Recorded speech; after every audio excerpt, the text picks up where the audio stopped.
Terima kasih kita aturkan kepada pimpinan Pondok Pesantren Darul Muta'allimin Kiai Haji Hasan Haji. Selanjutnya langsung kepada guru kita Al Habib Bahar bin Ali bin Smith. Sallallahu alaihi Muhammad.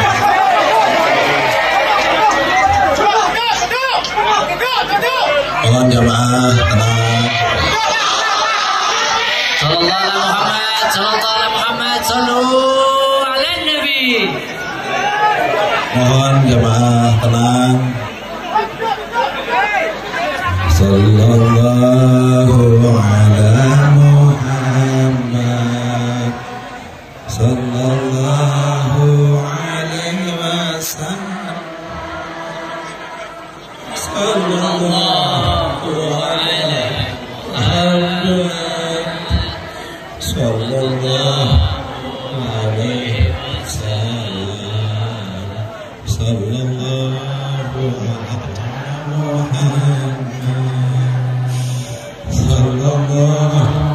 alaihi wasallam, sallallahu alaihi Muhammad, sallallahu alaihi wasallam. Sayyidina Muhammad. Mohon jamaah duduk yang tenang, baru akan kita.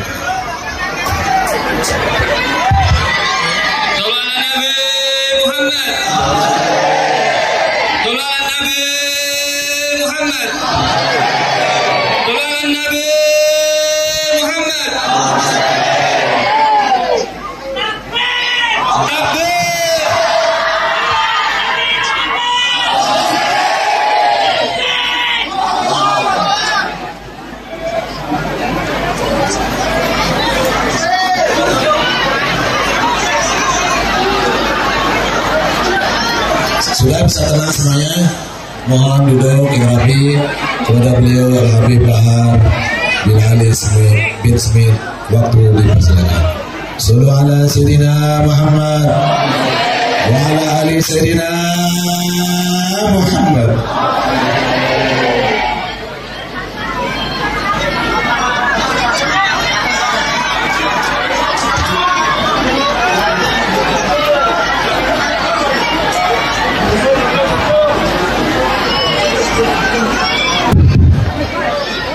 Sebelum saya masuk waktu asar, jadi tolong dengarkan sedikit dari nasihat yang saya sampaikan. Tolong jangan ada yang ribut, pasang telinga, pasang hati, dan dengarkan sedikit nasihat yang saya sampaikan.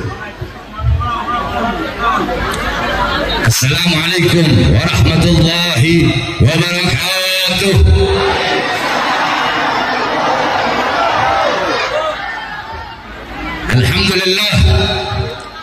الحمد لله القوي سلطانه، الواضح البرهانه، المبسوط في الوجود كرامه وإحسانه.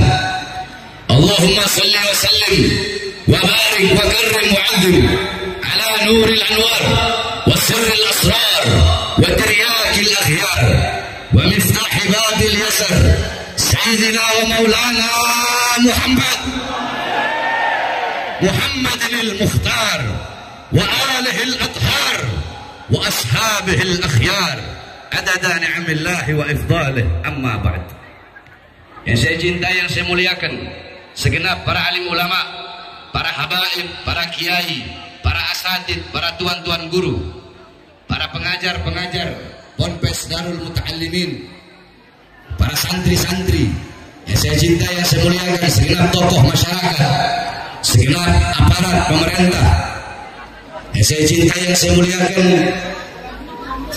Al-Habib Ridha Al-Habsyi, Al-Habib Nizar Al-Habsyi, khususnya yang saya cintai, yang saya muliakan, guru kita bersama yang mulia Kiai Haji Hasan Ali, kemudian Kiai Haji Muhammad beserta seluruh keluarga besar Ponpes Darul Muta'allimin yang saya cintai, yang saya muliakan, segenap hadirin hadirat, bapak-bapak, ibu-ibu, khususnya para pemuda-pemudi umat baginda Nabi besar Muhammad yang selalu dimuliakan oleh Allah Subhanahu wa taala. Alhamdulillah, segala puji dan syukur kehadirat Allah. Dialah Allah yang maha besar. Dialah Allah yang maha besar. Yang besar selain Allah kecil. Dialah Allah yang maha kaya. Yang kaya selain Allah miskin. Dialah Allah yang maha perkasa, yang maha kuat. Yang perkasa selain Allah, yang kuat selain Allah lemah. Dialah Allah raja di atas para raja. Yang raja selain Allah hamba. Dialah Allah yang maha melihat. Yang melihat selain Allah buta terhadap warna-warna yang jauh, buta terhadap warna-warna yang tersembunyi. Dialah Allah yang maha mendengar. Yang mendengar selain Allah tuli terhadap suara-suara yang jauh dan suara-suara yang dekat akan menulikannya. Dialah Allah yang maha hidup. Yang hidup selain Allah pasti akan mati.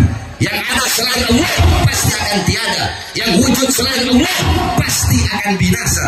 Sedangkan hidupnya Allah, adanya Allah, wujudnya Allah kekal abadi, tidak akan pernah musnah dan tidak akan pernah binasa.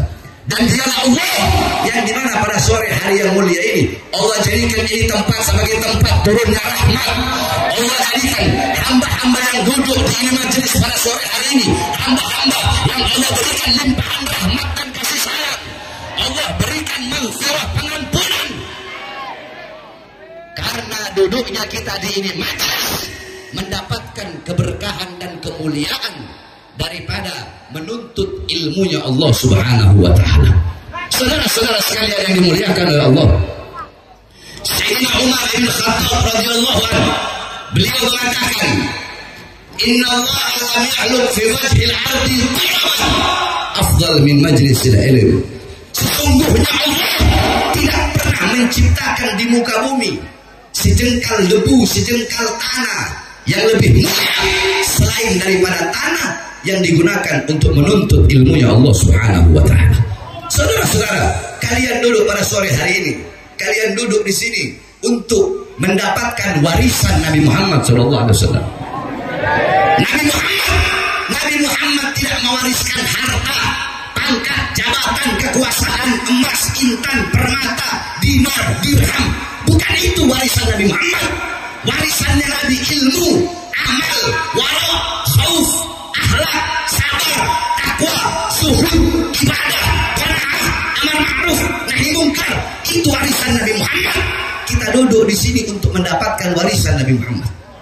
Maka ketika kita telah mendapatkan warisannya Nabi Muhammad, apakah ada warisan yang lebih mahal selain daripada warisan Nabi Muhammad?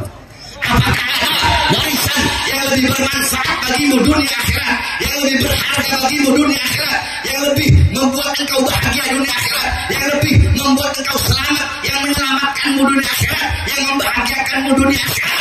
Apakah ada warisan yang lebih dari itu selain daripada warisan baginda Nabi besar Muhammad? Saudara-saudara, jangan kalian pikir kalian duduk di sini baca maulid, baca salawat sama Nabi, merayakan Isra Mi'raj Nabi itu akan menambahkan kemuliaan Nabi. Tidak. Kita duduk di sini memuliakan Nabi. Kemuliaan Nabi Muhammad tidak bertambah, tapi kita yang menjadi mulia karena telah memuliakan Nabi Muhammad SAW. Alam tara jildal haqira mugabbalan bisanafi lama ansara jildal mushafi. Tidak pernahkah engkau melihat, tidak pernahkah engkau mendengar kulit-kulit yang tidak berharga, kulit-kulit yang tidak bernilai, kulit-kulit itu dicium oleh bibir-bibir, dicium oleh mulut-mulut ketika kulit itu menjadi sampul daripada ayat suci Al-Quran. Contoh, saya punya kambing ini saya potong kulitnya, kulitnya saya keringkan. Setelah saya keringkan, ini kulit kambing saya bagi menjadi dua. Kulit yang setengah saya bikin dompet atau saya bikin tas. Boleh nggak saya taruh di bawah? Jawab. Taruh di bawah boleh nggak? Megangnya harus punya wudhu apa enggak? Saya taruh dompet di belakang boleh nggak? Saya bakar boleh nggak? Kulit yang setengahnya lagi saya bikin sampul ayat suci Al-Quran. Boleh nggak menyentuhnya nggak pakai wudhu? Harus pakai wudhu. Ditaruh di tempat yang tinggi. Bawahnya harus pakai akhlak, pakai adab. kulitnya sama nggak? Dari kambing yang sama nggak? Tapi kenapa ketika kulit itu yang satu dibikin dompet, yang satu dibikin sampul ayat suci Al-Quran, perlakuannya berbeda? Karena yang dibikin sampul ayat suci Al-Quran, kulit itu menjadi mulia karena menyatu dengan sesuatu yang mulia. Apa itu? Ayat suci Al-Quran. Nah, kita ibarat kulit, Nabi Muhammad adalah Al-Quran yang saudara-saudara. Kita menjadi mulia karena kita telah memuliakan baginda Nabi besar Muhammad. Bukan kita memuliakan Nabi terus kemuliaan Nabi bertambah. Nah, kemuliaan Nabi tidak akan bertambah. Karena kalau kemuliaan Nabi bisa bertambah, berarti kemuliaan Nabi juga bisa berkurang, saudara-saudara. Kemuliaan Nabi Muhammad, sekalipun lautan menjadi tinta, pohon menjadi pena, dipakai untuk menggambarkan dan melukiskan kemuliaan Nabi. Laut jadi tinta, pohon jadi pena, tidak akan sanggup melukiskan kemuliaan baginda Nabi besar Muhammad. Maka kalian duduk pada sore hari ini menjadi mulia karena memuliakan Nabi, menjadi agung karena mengagungkan Nabi. Kalian dipuji oleh para penduduk langit karena kalian duduk di sini memuji baginda Nabi besar Muhammad. Saudara-saudara, singkat kita duduk di sini untuk mengenang satu peristiwa yang mulia, satu peristiwa yang agung, satu kejadian yang luar biasa. Perjumpaan antara hamba dengan Tuhannya, perjumpaan kekasih dengan kekasihnya, perjumpaan seorang makhluk yang paling mulia dengan Khalik penciptanya, yaitu perjumpaan Nabi Muhammad dengan Azizul Wahhab bila hijab. Nabi Muhammad berjumpa dengan Allah tanpa ada setitik pun penghalang. Saudara-saudara, ini pesantren Darul Muta'allimin. Akan saya kasih kepada khusus para santri-santri yang ada di sini. Saya sebelum membahas sesuatu, pasti saya punya maroji. Maroji itu sandaran, saudara-saudara. Nah, dikatakan man arada taqadduma fa'alaihi bi kutubil mutaqaddimin, faman arada ta'khir fa'alaihi bi kutubil mutaakhirin. Siapa orang yang ingin maju pemikirannya, keilmuannya, kalian ingin terdepan dalam masalah ilmu, maka berpegang teguhlah kepada kitab-kitab ulama-ulama salaf terdahulu. Nah, ada beberapa kitab-kitab yang menjelaskan tentang Isra wal Mi'raj. Karena kalau saya mau jelasin Isra Mi'raj sampai besok malam nggak bakal kelar, saudara-saudara. Jadi saya sebutkan kitab-kitabnya. Nah, nanti saya akan jelaskan intisari, lubang daripada Isra wal Mi'raj dalam kitab As-Siraj Al-Wahhaj fi Hadaikil Mi'raj, karangan Al-Imam Abu Ishaq Muhammad ibn Ibrahim An-Nu'mani Asy-Syafi'i. Kemudian ada kitab Al-Mi'raj, karangan daripada Al-Imam Abdul Karim Al-Kushairi. Kemudian ada kitab Ar-Risalah fil Mi'raj, karangan Al-Imam Abul Hasan Ali bin Muhammad Al-Lakhmi. Kemudian ada kitab Ayatul Kubra fi Syarah Qissatil Isra, itu karangan Al-Imam As-Suyuti. Kemudian ada kitab Al-Ayah Az-Zahima Al-Bahira fil Mi'raj Sayyidu Ahli Dunya wal Akhirah, karangan Al-Imam Al-Hafidh Syamsuddin Muhammad ibn Yusuf Asy-Syami Ad-Dimashqi. Satu lagi kitab beliau Al-Ayah Al-Bayyinat fil Mi'raj Sayyidu Ahli Al-Ardi was Samawat. Kemudian ada kitab An-Nurul Wahhaj fi Qissah Isra wal Mi'raj, karangan Imam Ali Zainal Abidin bin Muhammad Al-Hadi Al-Barzansi, kakeknya pengarang Maulid Barzansi. Nah, itu kitab disyarahkan oleh cucunya, diberi nama kitab Tajul Ibtihaj ala Nurul Wahhaj, karangan Al-Imam Ja'far bin Ismail Al-Barzansi. Kemudian ada kitab Qissatul Mi'raj, karangan As-Said Usman Syata bin Muhammad Syata. Kemudian ada lagi kitab Afdhalul Manhaj fi Isbat Isra wal Mi'raj, karangan Syekh Abdullah Mustafa Al-Maraghi. Kemudian ada lagi kitab Dawus Siraj fi Fadli Rajab wa Qissah Al-Mi'raj, itu kisah menjelaskan Isra Mi'raj dan keutamaan bulan Rajab, karangan Imam As-Sayyid Muhammad Amin Al-Kurdi. Kemudian ada kitab Minhajus Syami Mukhtasar Mi'rajus Syami, karangan Syekh Yusuf bin Ismail An-Nabhani. Kemudian ada kitab Qissatul Mi'raj, karangan Imam Najmuddin Al-Ghaiti yang dihasyiahkan oleh Imam Ahmad Abil Barkat Ad-Dardir, diberi nama kitab Hasyiah Ad-Dardir. Kita orang biasanya kalau pesantren salaf itu maksudnya kita orang itu pesantren yang nggak ada sekolah, diniyah, belajarnya agama terus. Itu kalau bulan Rajab kita orang pasaran itu apa ya? Kayak saya sama santri semua. Nah, kita orang ngatamin kitab Hasyiah Ad-Dardir Al-Imam Ahmad Abil Barkat. Kalau di Jawa Tengah namanya apa? Kilatan. Nah, itu Kalau bulan Rajab kita orang biasa hataman Bukhari sama ngatamin kitab Hasyiah Ad-Dardir. Kemudian masih banyak lagi kitab-kitab menjelaskan Isra wal Mi'raj. Ada kitab Nailul Muna wal Ghaya As-Sa'ul fil Isra wal Mi'raj Nabiul Mukhtar Ar-Rasul karangan Imam Muhammad bin Ja'far Al-Kattani. Kemudian ada kitab Al-Mi'raj An-Nabawiyah karangan Syekh Hasan Asy-Syati. Kemudian ada kitab Hulal Adibat Al-Matruza fil Qissah Isra wal Mi'raj karangan Imam Ahmad bin Muhammad Ar-Rahwani At-Tatwani. Kemudian azan enggak? Belum. Kemudian masih banyak lagi ada kitab karangan guru kami Al-Anwar Al-Bahiyah fil Mi'raj Khairil Bariyah karangan Abuya Al-Imam As-Sayyid Al-Habib Muhammad bin Alwi Al-Maliki Al-Hasani.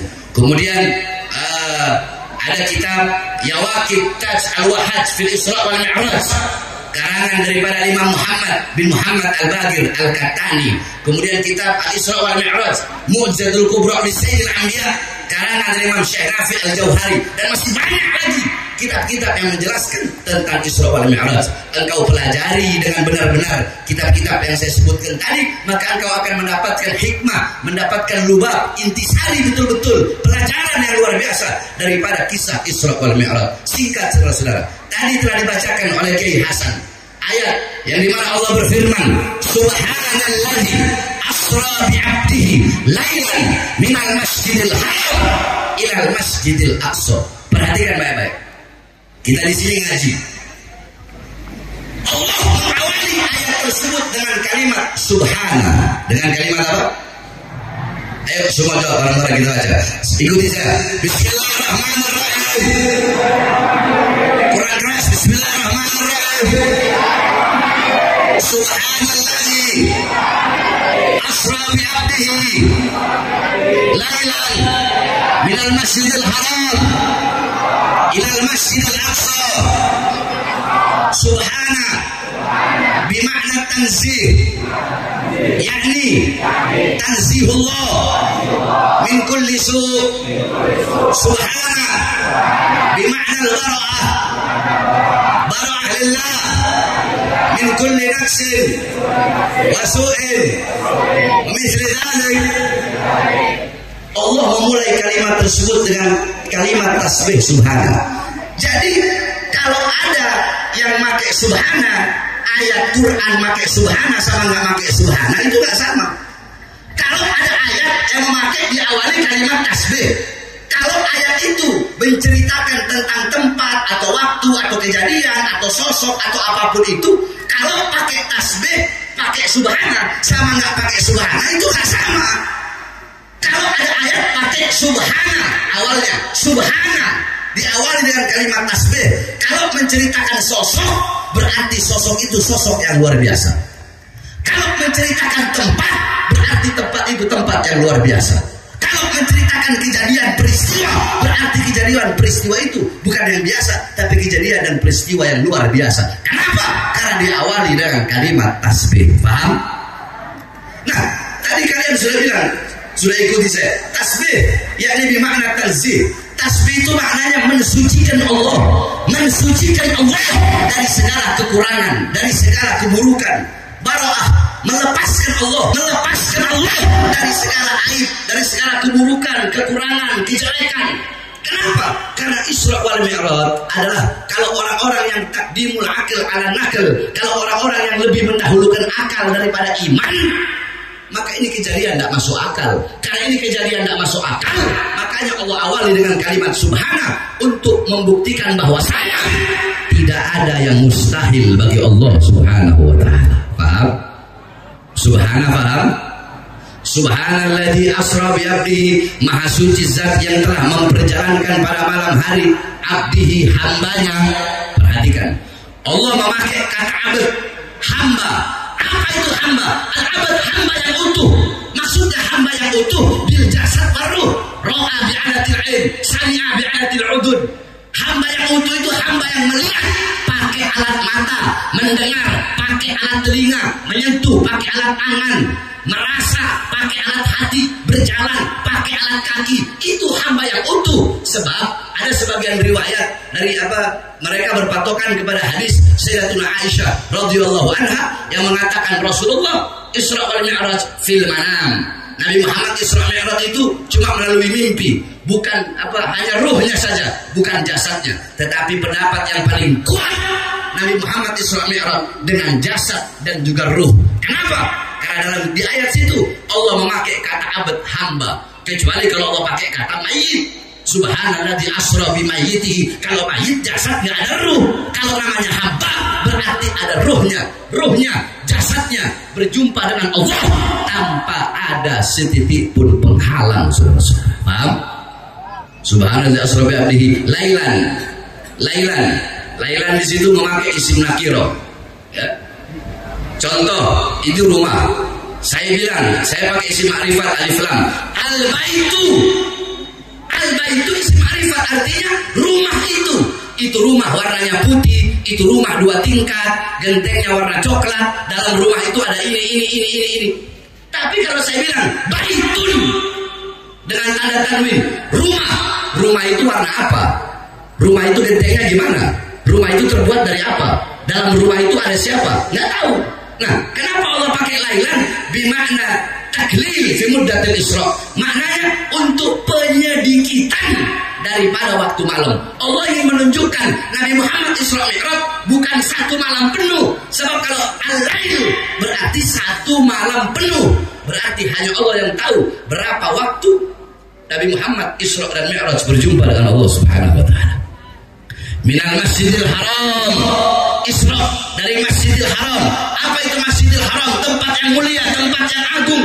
Sampai-sampai dalam hadis Rasulullah mengatakan, salatun fi masjidi hada afdal min alfi salatin fi ma siwahu. Salat di masjidku ini, maksudnya Masjid Nabawi, lebih utama daripada 1000 kali salat dibandingkan masjid yang lain, illa Masjidil Haram, kecuali Masjidil Haram.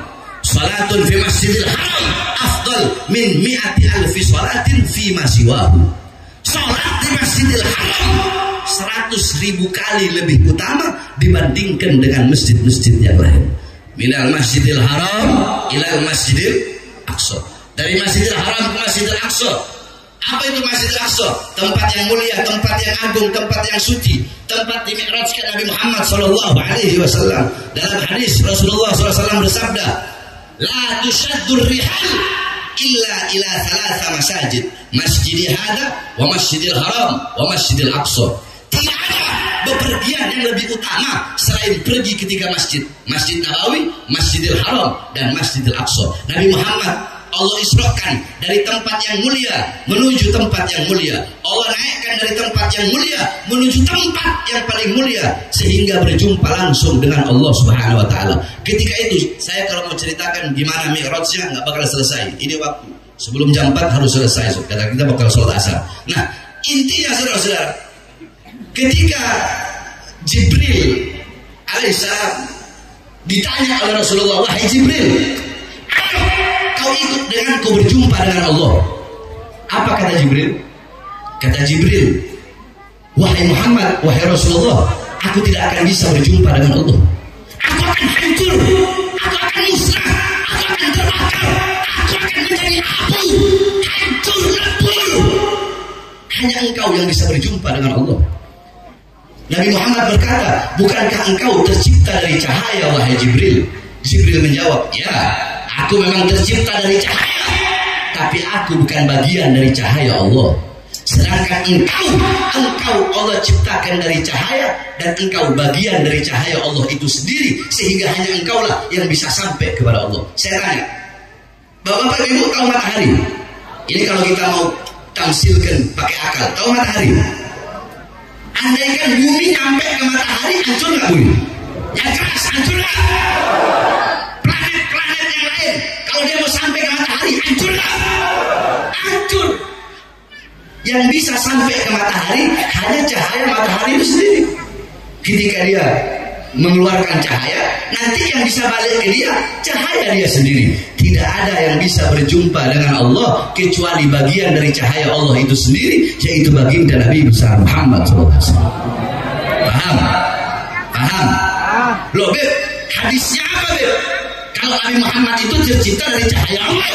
Dan Jabir bin Abdullah Ansari radhiyallahu magal, qultu ya Rasulullah bi abi wa ummi akhbirni an awwal syai'in khalaqa Allah qabla al-asya. Qala ya Jabir, khalaqa Allah qabla al-asya nuru nabiyyika Muhammadan sallallahu alaihi wasallam min nurih.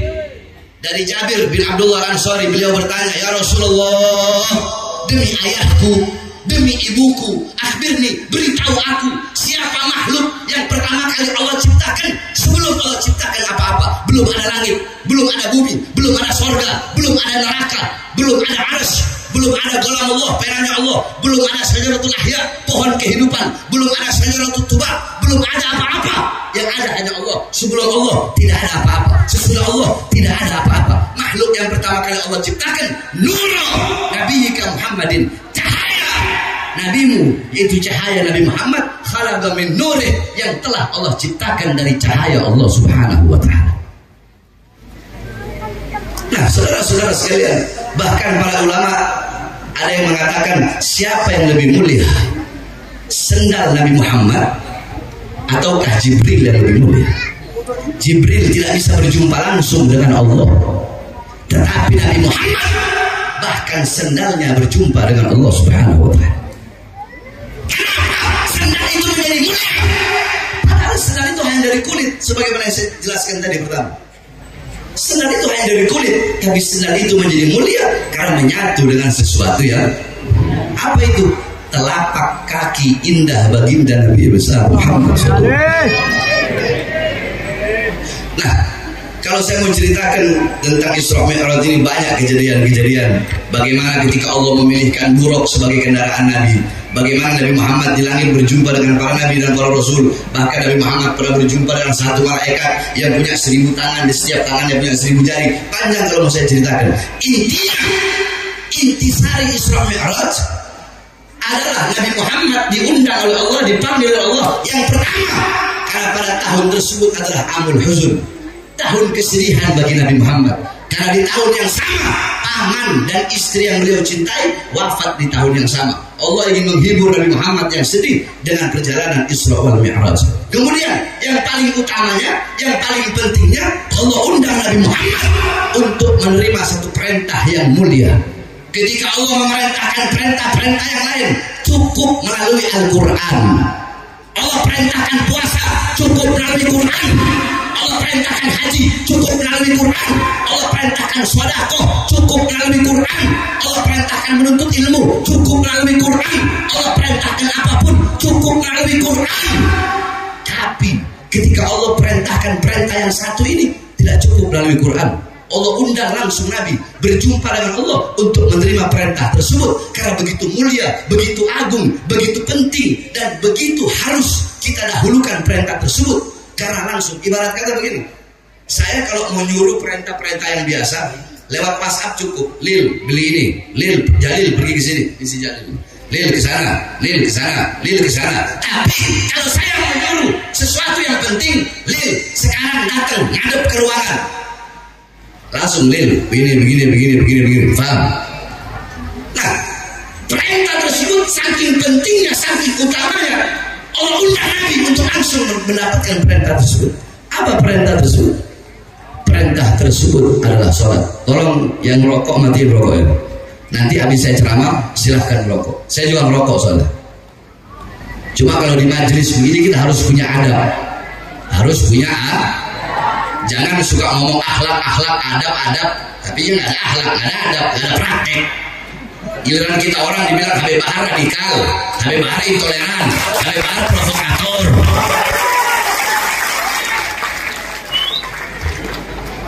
Tolong yang merokok dimatikan rokoknya. Nah, jadi saudara-saudara, tadi Kiai Hasan sudah bawa satu hadis, as-shalat imaduddin, salat itu tiang agama. As-sholatu rasul ibadah, sholat kepalanya ibadah. Sholat itu kepala ibadah, pemimpinnya amal ibadah. Semua amal ibadah yang lain itu mutabe, pengikut. Kepalanya sholat. Kalau kau punya sholat baik, kau punya sholat bagus, seluruh amal ibadahmu bakal baik, bakal bagus. Tapi sebaliknya, idza taghayyara ar-ru'us taghayyarul mar'us. Kalau pemimpinnya rusak, maka yang dipimpin pun akan ikut rusak. Kalau kau punya sholat rusak sebagai pemimpin ibadah, sholatmu rusak, sholatmu nggak sempurna, sholatmu bolong-bolong, sholatmu hancur, maka seluruh amal ibadah yang lain bakal rusak, bakal hancur dan tidak diterima oleh Allah Subhanahu wa Ta'ala. Makanya perhatikan kau punya sholat, perbaiki kau punya sholat, didik kau punya anak-anak. Saudara-saudara, ini sekarang akhir zaman, fitnah di mana-mana, kerusakan di mana-mana. Orang-orang tidak lagi mengenal Allah, tidak lagi mengenal Rasulullah, tidak lagi mengenal Islam. Anak-anak kita, anak-anak kalian, anak-anak kita buta agama, buta Islam, buta Quran, buta iman, tidak kenal Allah, tidak kenal Rasulullah. Anak-anak kita melacur, anak-anak kita mabok, anak-anak kita judi, anak-anak kita narkoba, bahkan judi online. Bukan hanya di masyarakat yang berada di kota-kota besar, masyarakat di desa-desa, bahkan semua ustadznya, kiainya, habibnya, ada aparat-aparatnya, polisinya, tentaranya, anak-anak mudanya, orang tuanya, semua rata-rata kecanduan judi online. Heran saya, bahas NASA mulu, orang bahas judi online, bahas pagar laut di Tangerang sana, betul? Yang dibahas NASA perlu gak capek. Makanya saya udah gak mau ngelayanin enggak. Kenapa gak mau? Iya, terlalu mahal auman singa untuk meladeni gonggongan peracik anjing. Saudara-saudara, kalian tahu, saya datang kemari bawa anak saya Ali yang di sini umur 6 tahun. Saya bawa Alia, Gajia, mereka lagi libur sekolah. Saya dengar kemarin katanya, Beb ada yang nolak. Saya datang bawa anak-anak saya untuk membuktikan bahwasanya saya tidak bisa diancam oleh siapapun. Buktinya apa? Mau diancam, mau turun ke jalan, saya bawa anak-anak saya. Apakah terlihat wajah saya seperti wajah orang yang ketakutan? Hah? Terlihat seperti wajah yang terkena ancaman? Tidak. Justru saya sampaikan kepada mereka, saya tunjukkan kepada mereka bahwa saya bawa anak-anak saya anggap ancaman mereka sebagai hiburan untuk anak-anak saya berlibur sama-sama. Bahkan saya tidur nyenyak. Loh, Habib kok bisa tidur nyenyak? Ditolak ini tapi tidur nyenyak. Ya, saya tidur nyenyak. Kenapa? Karena 1 juta teriakan domba tidak akan mengganggu tidurnya seekor singa, saudara. Jangan ajarkan saya tentang provokasi. Jangan kalian bilang saya provokasi. Oke, saya jelaskan sekarang. Saudara-saudara, saya 13 kali masuk penjara. Saya keluar masuk penjara, baru bebas 1 hari, langsung dibawa ke Nusa Kambangan. Bebas dari lapas Gunung Sindur, belum 1 bulan masuk lagi kasus KM50, saudara-saudara. Jadi jangan. Saudara-saudara, saya dibilang provokasi, dibilang pemecah belah. Sekarang saya tanya, Anda masyarakat Malang, jawab yang keras. Saya bebas dari lapas Gunung Sindur itu siang tahun 2021. Kalian dengar? 2021 saya bebas. Siang saya keluar, malamnya ngumpul semua. Habaib, kiai-kiai, ustaz-ustaz, umat ngumpul nyambut saya. Saya bilang dalam hati, ini kalau saya ceramah pasti saya ditahan, tapi gak apa-apa, udah risiko perjuangan. Saya ceramah. Nah, pertanyaannya, apa isi ceramah saya yang membuat saya ditahan lagi? Kan itu pertanyaannya. Apa isi ceramah saya yang dibilang provokasi, yang dibilang meresahkan? Pertanyaannya, isi ceramahnya apa? Kan itu. Mau tahu? Ibu-ibu mau tahu nggak? Mau tahu? Waktu itu saya ceramah, saya bilang, hei Jokowi, hei Presiden, hei Panglima TNI, hei Kapolri, hei pejabat, hei aparat. Waktu itu musim corona, saya bilang, rakyat kalian kurung dalam rumah, tapi tidak kalian kasih makan, tidak kalian berikan kebutuhan pokoknya. Kalian mau bikin hidup rakyat atau mau bikin mati rakyat? Saya tanya, itu provokasi? Jawab provokasi. Provokasi. Itu meresahkan atau pembelaan? Atau pembelaan? Jawab yang jujur. Kalau provokasi, bilang provokasi. Siapa yang saya bela? Siapa yang saya bela? Yang kedua, saya bilang, hai para pejabat, hai para aparat, berapa banyak warung-warung kecil, warung-warung Sunda, warung-warung Betawi, warung-warung Batak, warung-warung Jawa, kalian tutup di masa corona, tapi perusahaan-perusahaan besar, perusahaan-perusahaan asing tetap buka di masa corona. Itu provokasi, meresahkan. Terus apa? Apa? Siapa yang saya bilang? Siapa yang saya bilang? Yang ketiga saya bilang, hei pejabat, hei aparat, hei para pemangku kekuasaan, hei para anggota dewan. Berapa banyak pemuda-pemuda yang pengangguran di masa corona? Pemuda-pemudi banyak yang pengangguran, tetapi tenaga kerja dari asing terus kalian kirim dari Cina ke daerah Polewali, apa ke daerah Morowali. Padahal lagi musim-musim corona, pengangguran banyak, tapi tenaga kerja kalian kirim dari Cina. Itu provokasi. Provokasi. Meresahkan. Terus apa? Apa?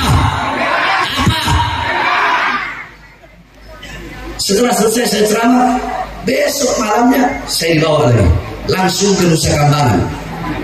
Tangan saya di borgol tangan, borgol perut, dari borgol tangan nyambung ke perut, dari borgol perut nyambung ke kaki. Kenapa? Yang ceramah saya tadi, yang membela bangsa dan rakyat. Yang saya bela rakyat, yang saya bela masyarakat, masyarakat yang susah, masyarakat yang kelaparan, masyarakat yang dibohongi oleh para penguasa besar, penguasa biadab, masyarakat yang kelaparan, masyarakat yang diberikan janji-janji palsu. Yang saya bela masyarakat rakyat yang susah, yang kelaparan, yang menderita.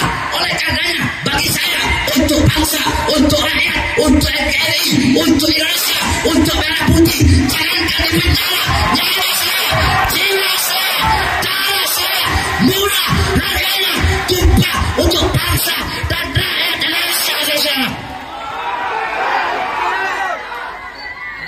Kalian apa yang sudah kalian bikin buat bangsa dan rakyat ini?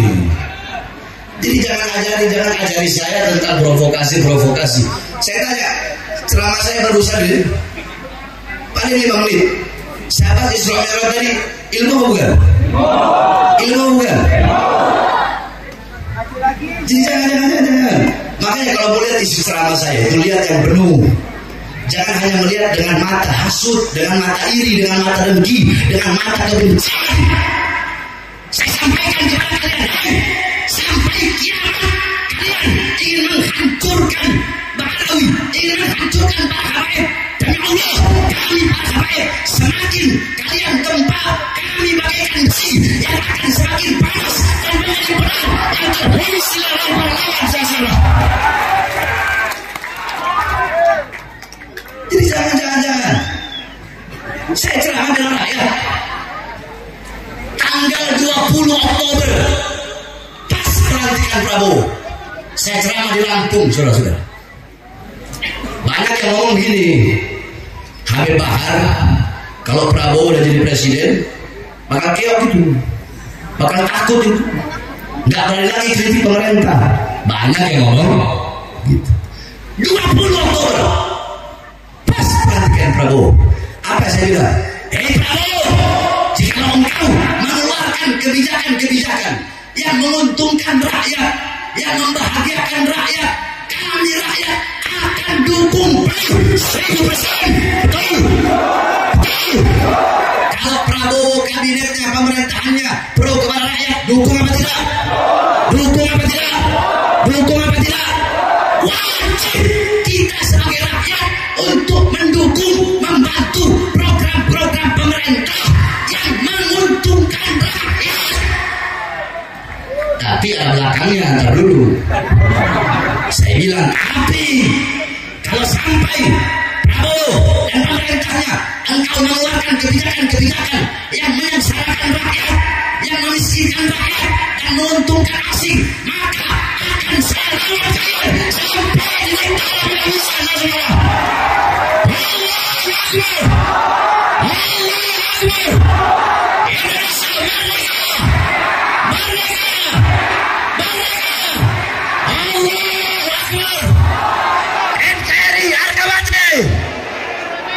Merah putih harga mati. Pancasila harga mati. Allahu Akbar. Jangan kalian mau meragukan nasionalisme saya. Jangan. Kayak ayam jangan ngajarin ayam. Musola jangan ngajarin masjid. Paham? Jadi saudara-saudara sekalian yang dimuliakan oleh Allah, Pilpres sudah selesai, betul? Pilkada sudah selesai, betul? Kalau ada yang kemarin berantem gara-gara beda pilihan presiden, beda pilihan gubernur, beda pilihan bupati, banyak nggak sih? Sekarang saatnya kita bersatu, betul? Tidak ada lagi saling menghina, saling mencaci, saling memaki. Kita sesama umat Islam harus bersatu dengan satu. Kita disatukan dengan apa? Ukhuwah. Kita disatukan dengan ukhuwah Islamiyah. Adapun yang di luar Islam, yang Kristen, yang Buddha, yang Hindu, yang Katolik, walaupun mereka bukan saudara seagama, tapi mereka adalah saudara kita, ukhuwah wataniyah, saudara kita sesama bangsa, satu bendera, satu tanah air, satu NKRI, dan satu merah putih. Jadi dahulukan bersatu. Nah terus di mana dibilangnya saya memecah belah, goblok? Para ustaz dan kiai bersama para habaib harus bersatu. Hanya orang bodoh yang terpengaruh dengan golongan anjing yang ingin memisahkan para habaib dengan para kiai, saudara. Kalau orang-orang yang pinter, ya, orang-orang yang pinter, mereka tidak akan terpengaruh dengan hal seperti itu. Makanya saya tidak mau bahas, sekali lagi, saya tidak mau bahas. Kenapa? Karena walau bagaimanapun mereka adalah umat Nabi Muhammad SAW. Mereka umat Nabi Muhammad. Para ulama, para ustaz, para kiai sebagai pewaris keilmuan Nabi Muhammad. Para habaib sebagai pewaris darah daging Nabi Muhammad harus bersatu untuk sama-sama mengayomi umat, bukan untuk membuat perpecah belahan antara umat, saudara-saudara. Betul? Jadi kalau tanya Beb, gimana Beb tentang begal nasab? Kasihan, mereka umat Nabi harus dikasihani. Betul? Mudah-mudahan Allah berikan hidayah. Mudah-mudahan Allah berikan petunjuk. Tapi ingat saudara-saudara, saya sampaikan, musuh tidak aku cari, musuh haram mahal bismillah hari saudara. Dan terakhir sebelum saya tutup, saya berterima kasih kepada Kiai Hasan, Kiai Muhammad, ya, berkat beliau alhamdulillah saya bisa hadir di sini. Saya sudah lama nggak bermalam. Terakhir saya bermalam 2010, udah lama. Saya terakhir itu ke daerah Tegal, Brebes, Pekalongan, Seragen, sering saya. Cuma dulu.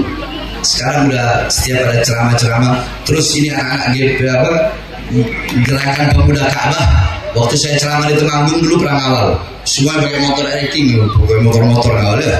Saya masih ingat tahun berapa itu? 2016 ya. Di Temanggung waktu itu ya. Nah, yang awal ini anak-anak gerakan pemuda Ka'bah. Mudah-mudahan anak gerakan pemuda Ka'bah semuanya Allah permudah urusan masyarakat. Para laskar-laskar FPI, pemuda Ka'bah, dan semua masyarakat yang mengamankan acara ini, yang membantu acara ini, semuanya diberkahi Allah. Bapak-bapak polisi, bapak-bapak polisi, dengerin. Bapak-bapak polisi, bapak-bapak tentara yang mengamankan ini acara, mudah-mudahan diberikan keberkahan oleh Allah. Mudah-mudahan Allah permudah urusan dunia akhirat kita semua. Tidak kita keluar dari ini kecuali Allah ampuni dosa-dosa kita yang telah lalu dan yang akan datang, yang tampak dan yang tidak tampak, yang besar yang kecil, semuanya Allah ampuni dosa-dosa kita berkat Nabi Muhammad SAW. Bismillah, Bismillah, Bismillah. Babuna tabarak hitanuna, yasin safuna, kaf ha ya ain sad kifayatuna, hamim ain sin kaf himayatuna, fasayakfikahumullah wa huwa samiul alim, fasayakfikahumullah wa huwa samiul alim, fasayakfikahumullah wa huwa samiul alim. Wa sallallahu alaihi wasallam Muhammad wa ala alihi washabbihi wa barik wasallam walhamdulillahirabbil alamin. Sebelum saya tutup, saya ingatkan Sekali lagi, jangan pernah ancam-ancam saya. Orang yang tidak makan dengan ancaman. Setiap keluar rumah untuk menyampaikan kebenaran, saya bawa kain kafan, mau pulang tinggal mayat. Saya sudah ikhlas kalau Allah SWT. Allahu Akbar, Allahu Akbar, Allahu Akbar. Salatullah salam Rasulillah salam.